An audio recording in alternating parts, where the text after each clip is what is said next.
Well, I had the opportunity to participate in a conference that was sponsored, Cybersecurity by Aspen Institute, and in fact, one of the experts who participated in this conference is actually here this morning. Javier Murillo, CEO of Metrics, is joining us to talk about cybersecurity and the elections, and Israel Reyes, cybersecurity expert. Welcome to the show. Well, good morning, gentlemen. Let me start with you, Javier, because you were at this conference, and we just saw you. You looked wonderful. You look great. Thank you very much. I was shocked with the data that you presented at the conference, in which the number, I think we're not aware of how bots are already potentially influencing the elections as Give us an overview of this. Yeah. What's going on? It's like 20 million accounts, fake accounts or duplicate accounts, okay? 20 million? 20 million. What are we talking about, Twitter, or what are we talking about? Whatever, Twitter, Facebook, Instagram, even WhatsApp, okay? Really? Yeah. And there are 8 million that have been participating right now in the elections in Mexico. And what do they do? They're targeting people who don't know if they're going to vote for whatever party or candidate. So okay? undecided voters are they're the holy grail of this election, right? Yes. So what are they doing? Like a guy calls me up, or a guy sends me a message or puts it on my Facebook wall and says, AMLO's the best, or how does that work? No, it works like, they put information that goes to the emotion of the people, okay? They want to target what you're thinking. They're very intelligent. There's very intelligent content going on through the networks right now. Give me an example. Right. For example, they say like, don't mess with Andrés Manuel López Obrador. And if I like Andrés Manuel López Obrador, you're going to get mad. I'm going to get mad, and I'm going to share it. Okay, the thing is that you have to share it. And there's one thing that social networks are allowing right now.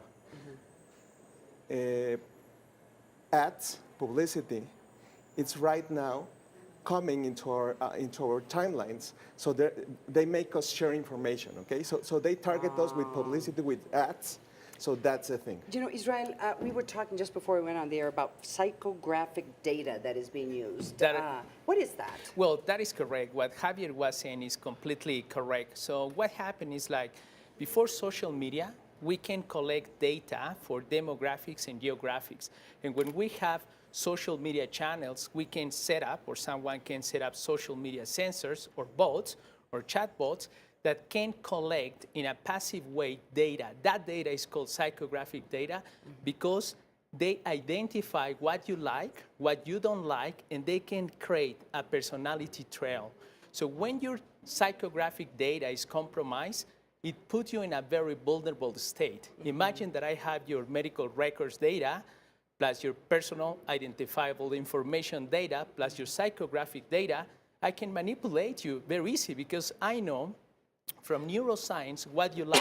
Oh, come on. Seriously? Are they going to? I'm not going to say who I'm going to vote for during this electoral process, but are you trying to tell me that they can manipulate me to change the way I think about a candidate? Of course. They know you better than you know yourself. No. Yes. Is that true, Javier? Absolutely. Yes, that is true, yeah. Absolutely. So, okay, so walk us, so there is 20 million fake accounts, right? Yeah. That is already in Mexico. And the number of bots, I mean, what I'm trying to get a sense is, how active is this process in trying to change people's minds? Right now, it's like 20% of the activity, okay? Right.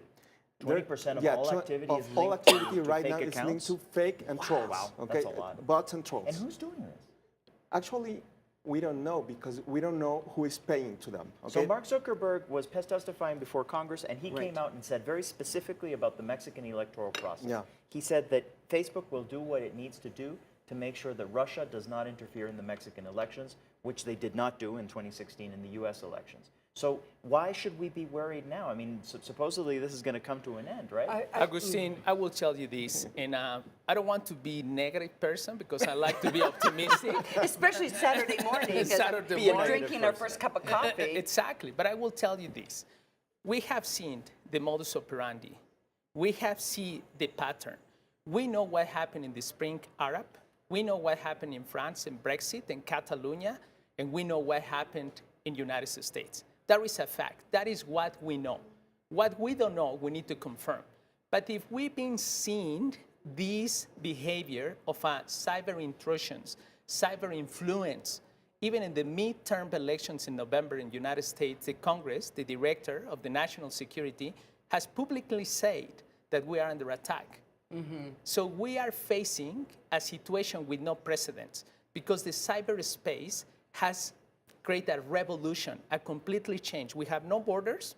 We have no identity management. We don't know who is in the cyberspace. Cyberspace is influencing international relations. Okay, so then the question is, what do you do? Because that was one of the discussions at this conference, Javier. What is the what do you do? Work, let me tell you something. It's not working right now. Whatever we're going to do or whatever we're doing, it's not working. No, right yeah, because AMLO it's in first place. Okay, it's like the Mexican spring right now. Because it's not working. Stop. Okay, stop. But AMLO being in first place doesn't necessarily mean that he's in first place because of bots. The thing is that he's in first place because of public opinion. Right. Also in the polls, he's in first place. Right. And actually, in the conversation, he's in first place. Okay. Right. Human That's true. public opinion conversation. So what does this have to do with cybersecurity? The thing is that it's not working. It's not working for whomever is working against AMLO. Okay. So insofar as there are negative campaigns that are driven by cybersecurity leaks, right, or the psychographic data and all of that, it's not working because AMLO. Okay, I got it. So, I was like, but this is clearly we're going to have to continue talking about this. So come back because there is a difference between cybersecurity, which you and I talked about, Javier, at the conference, that has to do with the possibility of hacking the National Electoral Institute computers, for example, or hacking the candidates' emails. That's one type of cybersecurity. Yes. This is cybersecurity, but from a different aspect. It has to do manipulation of psychographic data. Exactly. Right? And I will tell you this: it is easier to manipulate with big data and data analytics psychographic data than hacking the system. I don't need to hack the system. If I can go, and this is the biggest problem that Mark Zuckerberg has. Right. He compromised 87 million accounts. In the United States, an account that is at 87 million of accounts. In Mexico, there were like 100,000. 100,000, yeah. Now, but this is the situation. 700,000 accounts with an account in Facebook that we use 74%, and it's a 5 years account. You have 1,000 friends. So multiply 700,000 by 1,000. Okay, let's do this. Gotta keep talking about We've got this. to go to commercial break. I'm going to continue broadcasting some of this conversation on Periscope during the break. Okay. My Twitter account is @AMSalazar. So let's go to break, and when we come back, we're going to have the interview with the U.S. Ambassador, That's right.